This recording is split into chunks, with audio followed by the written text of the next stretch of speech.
जय झूलेलाल दोस्तों। मस्त मस्त आखिरनि में मां दीपक मंगतानी तव्हां सभिनी जो तहे दिल सां स्वागत थो कयां। अॼु जी आखाणी आहे असांजा माउ पीउ। पेंसिल ऐं रबड़ सभिनी खे ख़बर आहे। पेंसिल ऐं रबड़ अहिड़ी शइ आहे न जेकी हर कंहिं माण्हू वटि हूंदी आहे। हाणे पेंसिल ऐं रबड़ में ॾाढी सुठी दोस्ती हुई ऐं हमेशह ई गॾु ई हूंदा हुआ। हिकु दफ़ो पेंसिल रबड़ खे चई थी, रबड़ ॾिस मां तोसां माफ़ी थो घुरां। त रबड़ चईंसि, यार असां पाण में दोस्त आहियूं, माफ़ी जी कहिड़ी ॻाल्हि आहे।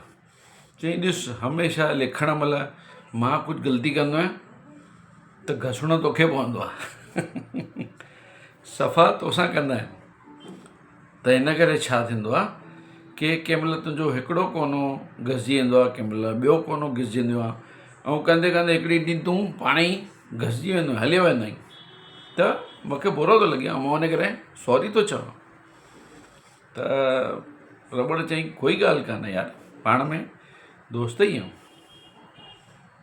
चवण जो मतिलबु कि असां ऐं असांजा जेके माउ पीउ आहिनि उहो हिन पेंसिल ऐं रबड़ वांगुरु आहियूं।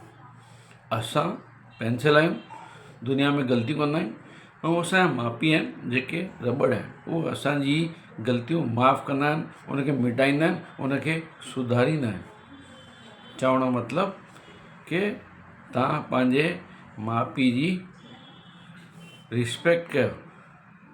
थोरे टाइम खां पोइ उहो रबड़ वांगुरु तव्हां सां गॾु न रहंदा, तंहिंमहिल तव्हांखे प्रॉब्लम थींदी। त पंहिंजे रबड़ खे पंहिंजे माउ पीउ जो सुठो ध्यानु ॾियो। अॼु जी आखाणी तव्हांखे कीअं लॻी, लाइक कमेंट ऐं शेयर ज़रूरु कंदा। जय झूलेलाल।